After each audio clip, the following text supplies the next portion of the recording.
what that means.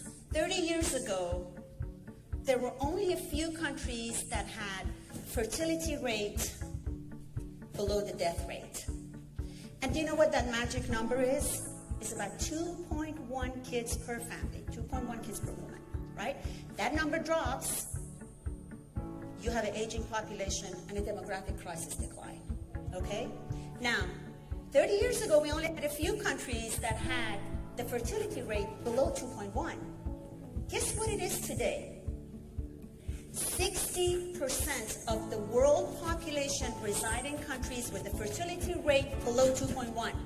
By 2060, Germany's population will shrink by 1/5.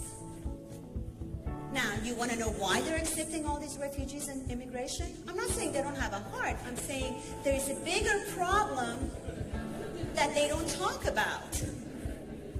This whole issue of immigration has been politicized so much, but it's really to offset the population decline that we're facing in so many of the developed countries. Now, here's one thing that's very unique about the United States, and I'm sure the other developed countries, is the multicultural population growth, right? It's happening just in time. Had it not been for the multicultural population growth in the U.S. would be faced with the same challenge.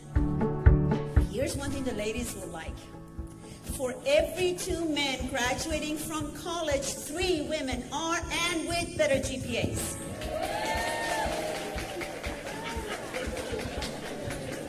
Research shows that these are the young women that are going to break the glass ceiling. There was a study, global study that was done that measured 28,000 psychometrics in over 30 countries globally. And in every single one of them, these young women that are graduating from college beat their male counterparts in leadership qualities. I call New World leadership qualities. It's about social confidence. It's about people skills to manage a diverse workplace. It's about organized bosses and leaders that people want to follow. And it's interesting that these young women possess those leadership qualities. McKinsey had done a study that showed women can contribute an additional $12 trillion to the global GDP.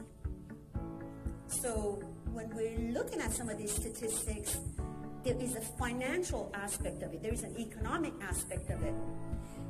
In the business to consumer business, B2C markets, 85% of buying decisions are in the hands of women. You're talking to the companies, to your clients. If they still have a homogeneous male leadership, please educate them, because they don't know how the customers and consumers have changed. They don't know who's really controlling the buying power. And if they want to make more money, they need to target women. 1 out of 4 millennials, I know I talked to you guys about the women, but in general, both men and women, 1 out of 4 don't want to get married. The other cultural piece is there has been roughly about a 5 to 8 years of delay in marriages. But is that a U.S. phenomenon? Not so much. If you look, nearly half of Europe, 18 to 34, they're living at home. And a lot of that is also because of that continent-wide recession, but it's also lifestyle. It's also delaying marriages.